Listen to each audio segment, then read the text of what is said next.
A blessed day to everyone. Now we will have now the second part of the topic in assessment, which is the principles of high quality assessment. Now I hope you will really understand this and just listen very carefully because I'll be discussing one by one. When we talk of principle, this will serve as the guidelines. The guidelines on how you're going to have or attain a high quality assessment. Let's begin. Okay, principle 1.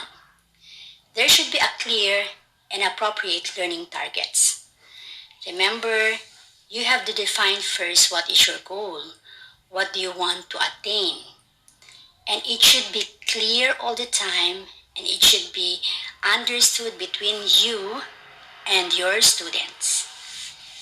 State it in such a way that everybody could understand what is your main goal or target.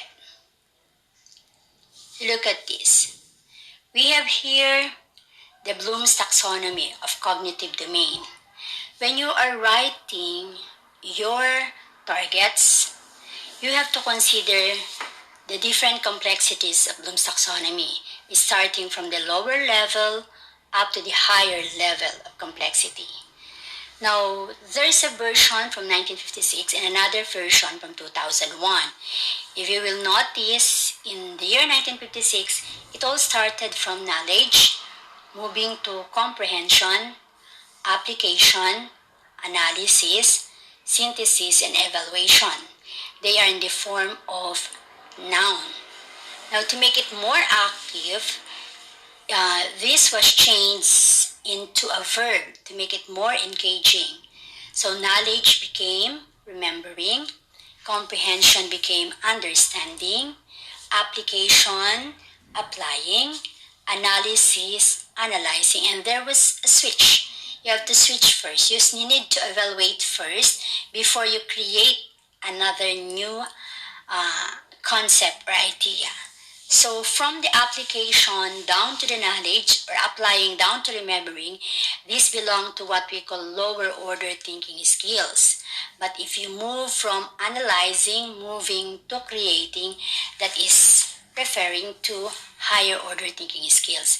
Meaning once you make your target, your learning outcome, intended learning outcomes or your objectives, see to it that you have to consider the level of complexities of the Bloom's taxonomy, meaning in a cognitive domain. And if you will be writing it, you have to consider the SMART. When I say SMART, it should be specific, measurable, attainable, and it should be reliable or result-oriented and within the time frame or time bound. Okay. What about the principle 2? In assessment, you must have appropriate methods. Take note, we have so many things to measure in our students. You can measure their knowledge through examination. You can measure their skills through performance-based. And the hardest one to measure, of course, is the attitude of the individual. There you have to use different scales. So the methods that you have to apply should be definitely appropriate to the one you are measuring. Well, like for example, you want to measure the ability of the student to swim, no? To swim. So it is more on the performance-based assessment. But definitely what you have given is a written test. So in such a way, we cannot measure the performance or the ability of the student to perform that particular skill if you will be using the traditional or the paper and pencil test. Better use something that is performance-based, which can be done to the use of rubrics. Now, same thing with us. It's very simple. You want to measure the height? You cannot use the weighing scale.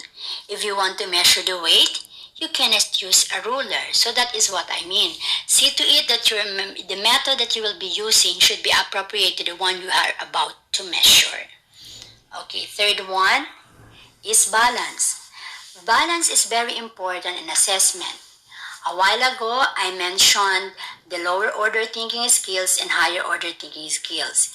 If you are giving examinations or a test, be sure it is balanced. There are questions belonging to higher order thinking skills, and there should also be questions belonging to lower order thinking skills. So consider the level of complexity in your assessment. Another thing, in giving an assessment, you have to consider the three domains. You do not have to assess only the mind that is in a cognitive manner. You have to assess to also the skills that is in relation to psychomotor, and of course the value or the feelings or the emotions, and that refers to the affective side. So always consider the three domains: cognitive, affective, and psychomotor in every assessment that we are about to do. Okay, next one. The principle 4 is validity. A test cannot be valid if it is unreliable, because there is always a relationship between validity and reliability. When you say validity, it is the accuracy, it is the correctness, it is the meaningfulness of your assessment. If you have met your targets, you have met or reached your objective, that means your assessment is valid. Because no matter how give your lecturer discuss it as clear as it is, but your assessment or evaluation is not aligned with what you're discussing, what you have discussed, it is not considered valid, because your assessment is measuring something which is different from what the students learn. So find out, what is your objective? Did you meet your objective, or have you met your objective? In that case, we can say that your assessment is considered valid. Okay, what about reliability? Now, the reliability, it refers to the consistency, the dependability, and stability of your assessment, most especially the results. Let us suppose I gave you a 10 items exam. One of you got 100, others they have different scores. But the one who got 100, when I have repeated the examination, he got 0. So in that case, I cannot say that there is consistency with the result. So that is not considered reliable in assessment. It's just the same thing as you are telling a story, and from time to time, every story that you are telling with the same context, but you always change it in a different version, and they're always being added, deducted, and so on and so forth. So people will not believe in you anymore, because they might be saying that you are not a reliable person. But if you are consistent and the way you have said something is always the same, that is the same as reliability.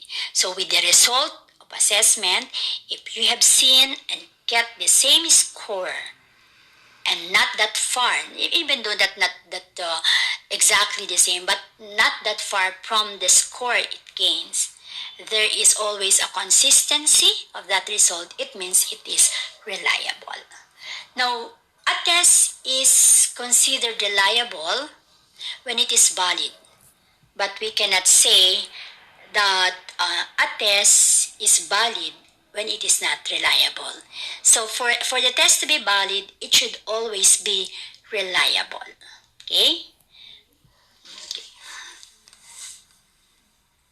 Let's have the next one. Fairness. Okay, this is a very easy one. There should be fairness in giving an assessment. You have to tell in advance, or tell your students that they are being evaluated. It is quite hard for the student that they are being rated or being evaluated without their knowledge. We have to be fair to them. And the kind of evaluation that we are about to give our student should be in line with their ability. It should be something that they already know, because if not, they cannot get a good evaluation. And in treating or giving grades to your student, you have to be fair also. Like for example, when you give an essay type of test, it will be better to check the essay type of test without knowing who is the owner of that test paper.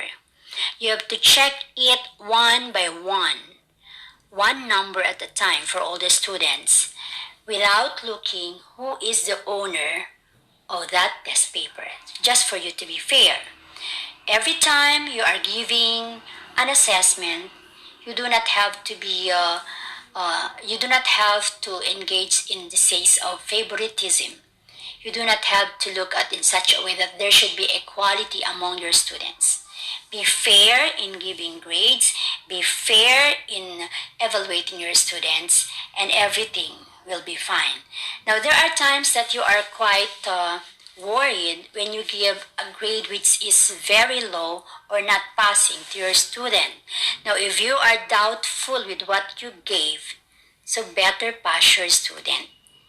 But if you are really contented with the way how you evaluated your student, and that is really the grade of the student, that's fine. But if there is doubtful, I said, better give the student a passing grade. Okay? And everything should be well documented. Okay, next one. Principle 7. There should be practicality and efficiency. When we say practicality, in giving examination, you have to consider also the resources, you have to consider the effort, you have to consider the time. Now, in resources, there are times that you give an exam that will take a very long time in answering. Most especially if it is an essay, or in the case of mathematics, you have given them 10 problems or equations that they have to solve, but the number of minutes or the length of time that they have to answer that is very short, and it is not appropriate to the kind of exams that you have given, so it is not practical. Or you give them an examinations that beyond their knowledge, they do not know it, so and there is no application, there is no also practicality there. Or there is also a time that you made an exam, and that particular exam can still be reused for the next time, only with some revision. So that is also practicality, because you are saving also the resources. Now, when we talk of efficiency, both of them are related to one another, practicality and efficiency. Consider your time, consider your effort, consider the resources. If you know how to save time, effort, and resources in assessment, that means there is practicality and efficiency. Okay, the principle 8. Assessment is a continuous process. You don't only assess at the end, neither only at the beginning, but as I've said, it is a continuous process, meaning from the very start, which we had studied before, is diagnostic. There's already assessment. Within or during the instruction, there is already an assessment too, and that is what we call the formative. You do it there. But at the end, which is already, you have to make judgment of this, there is also an assessment, and there it's form of a summative. Now, assessment is a continuous process. You do not assess only as a part of planning, in implementation, and at the end, which is evaluation. So it covers the whole process from the start up to the end. There is always assessment. Okay, and there are times also we have what we call the post-assessment. You have already assessed, but there's another assessment as a follow-up. Okay, next one. Okay, the principle 9, authenticity. When do you say it is authentic? There is an originality of your examination. There is something that can be applied in a real life situation. So maybe it is a sort of authentic if you think there is an application or based on a real life situation. It is more authentic if you give situational problems in their own context, within their knowledge, within their experience. Anything that is really applicable in their own real life, in case there will be some problem solving. So try to use an examples that is really always based in reality, something original and something authentic. Okay? Principle 10, communication. An assessment, there is a need for you to communicate how. You have to give feedback. Feedback is very important. When you give an assessment or even a grade, see to it that you can justify the assessment that you have given. You must have a criteria, you must set a standard, you must set rubrics, and every now and then, this feedback should be given to them in order for us to improve their performance, or in order for them to improve their performance too.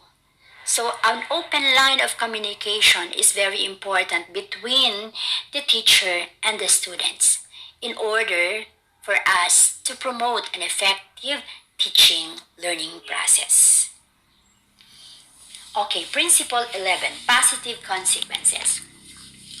Now, you might be asking me, if it is if you are giving a deduction from any late subjects or any late projects, any late requirements, is it considered positive consequences? No. So when we say positive consequences, what are the things that can the student do that can benefit them after having that assessment? So see to it that in every assessment that you are giving to your student is something that will benefit or give a consequence to them, something positive for them. Because if you are just only giving an assessment, just for the heck of assessment, without any purpose and without giving any good to your student to motivate them, that means your assessment is not that good. So see to it, once you assess your student, you have to tell the purpose of it, that it can do some good consequence on the part of the students, instead of giving them negative feedback or negative assessment, negative reactions. Try to motivate your students in order to be engaged more in a good assessment. Okay, now let's have the principle 12. This is a very important one, ethics. As future educators, we really have to consider ethics. This means what is good, you must know how to discern what is good and what is right. Every time you assess the students, am I doing good and I'm doing right, or I am in the wrong track? Example, a set of students are taking examinations, and then suddenly you get closer to one student, and you are telling the answer and supporting that student in answering or helping them or helping him. So in that manner, it's not good. It is not. You are showing favoritism there, or disclosing the grades of the student to another students is another thing that is not considered good, because the sense of privacy is not being practiced. So we have to observe also the privacy or the secrecy of the grades of the students. Now actually at this time, I think even the parents could hardly get the grades of their children without the permission of their own children too. So that's it. I'm talking about in college level. Now in ethics also, it is very important that you have to consider the safety of your student, because that is the most ethical consideration. I repeat, the safety of your student is the most ethical consideration. And when I say safety, it is not only safe physically, but you have to be safe also emotionally, mentally, or psychologically, and even in such a way, or even socially. So in all aspects, the student should be safe. Sample for physical. Now, do not allow your student to go into the forest, which is somewhat dangerous, just for you to get some species that are necessary in your experiments. Or you, since it is swimming, you are allowing your student or asking your student to swim in a certain place which is not safe. So you have to consider that. Now, psychologically, in its sort of interview, a survey, which is also a form of assessment, please, before asking the student, most especially if the student is not in the legal age, you have to ask permission first from their parents. Now, if he is already in the legal age, see to it that those questions that you're about to ask should be something that are not, cannot offend the one who are interviewing, or it should be something that should not be below the belt. So be very careful in conducting any survey or any interview with your friends, with your clients, or anybody else, which is related to ethics. So try to consider ethics in assessment all the time. Or it might be another one, when you ask your student to do something, it's a beautiful project, and that particular project, you really love it. Now, as a teacher, you don't have to ask that project and make it yours. You have to give the project to your student. Okay? So, let us practice ethics.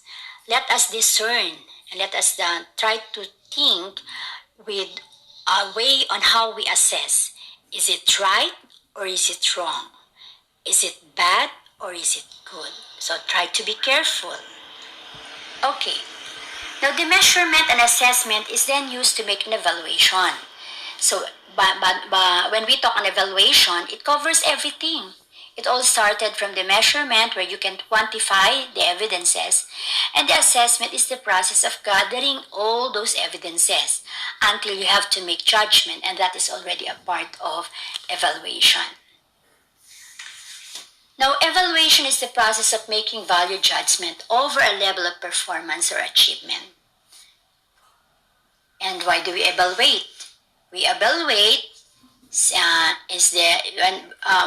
when we say evaluation, it is the collection, analysis, and interpretation of information about any aspect of education, and as part of a recognized process of judging its effectiveness, its efficiency, and outcomes it may have. Meaning, you want to find out, when you evaluate something, you want to find out the effectiveness, the efficiency of its outcome.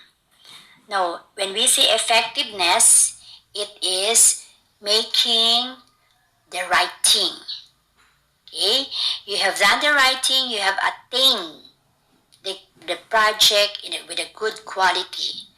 But when we say efficiency, you have done the things right. Meaning, you have done it with quality, but you were able to save also your time, your resources, and your effort, and that is efficiency. So every time you judge or value any project, any requirement, any task that you ask the student to do, that is a part of evaluation. Okay, why do we evaluate? We measure the effectiveness of the instruction. We measure the effectiveness of the impact in meeting objective. We provide feedback to the students, and we even provide gratification and motivation. Okay? So they are very important. Evaluation is very important for the instruction, for the student, and even, of course, for the all stakeholders that I am referring to. Okay, an evaluation can be classified again into four. As I repeat, it can be formative, being given when? During the instruction. No? Formative like quizzes, exercises, or any activity that you want your student to do during. Now this is important. Why? Because you can still review, you can still teach, you can still remediate for the improvement of the performance of your student. But if it is already summative, this is now the achievement. This is now the time that you have to give the final judgment. And like, for example, the major exams that we are having, the periodical examinations that they are taking. So these are examples of summative. There is already the final judgment or achievement of the student. In diagnostic, it can be a pre-test or a post-test. Pre-test, find out the strengths and the weaknesses of their students. You want to know what is the previous knowledge of the student, what is the prior knowledge of the student, and you will know where to start your lesson. In the post-test, you can compare the result for the pre-test if they learn something or not. And then the last one is the placement. This is the student entry behavior. We usually have this when we want to classify our student.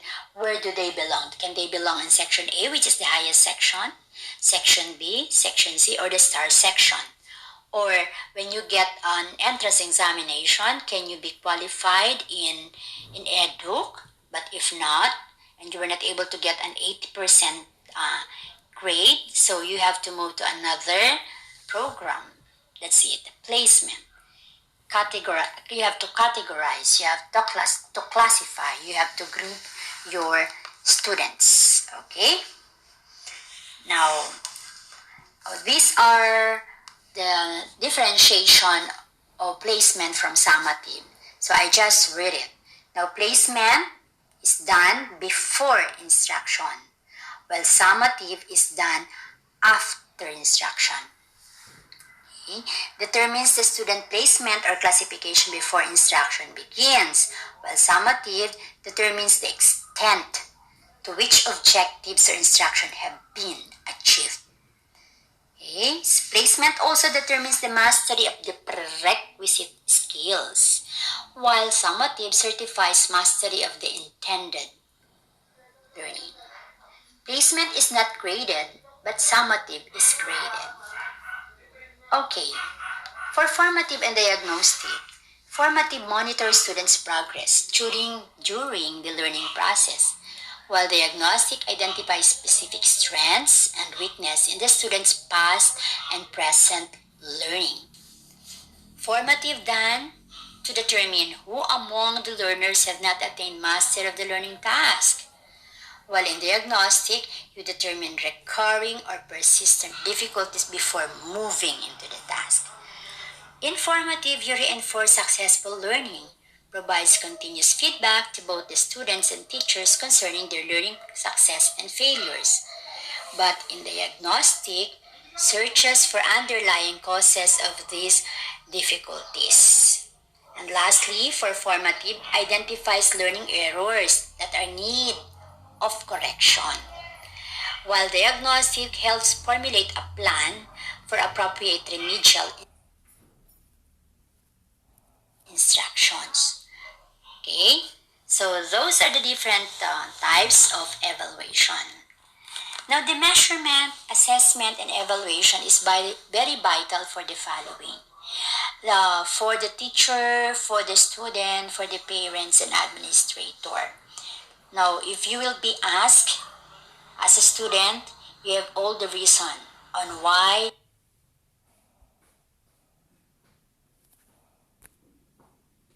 measurement and assessment and evaluation are important to you.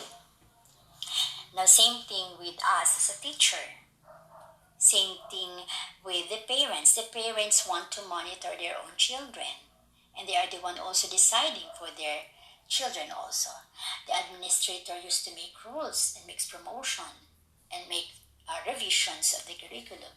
So all in all of the stakeholders consisting of the student, the teacher, the parents, and the administrators, and even other community members who are interested in curriculum, this measurement, assessment, and evaluation They are always vital as part of improving not only the performance, but even their plans, their projects, and other thing that they're about to handle.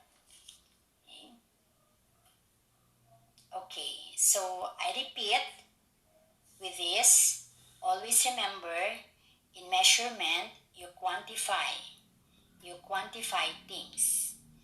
There is numerical figure, but remember also again that we do not only measure it, we need to qualify it. So the quantity and the quality of interest is always a true value plus a random error. We cannot measure it exactly, the interest of the students. We only estimate them. And the process of doing and gathering and organizing these evidences, it is being called assessment. And when you give a value, give a judgment, that is always considered as evaluation. So measurement is the integral part of assessment. Assessment is the integral part of evaluation, and evaluation is the integral part of educational system. That makes all the stakeholders give focus on measurement, assessment, and evaluation. Okay? Hopefully you have learned something out of the topics in different principles of assessment, and try to compare one principle to another. Take note, when I say principle, these are guides in high quality assessment.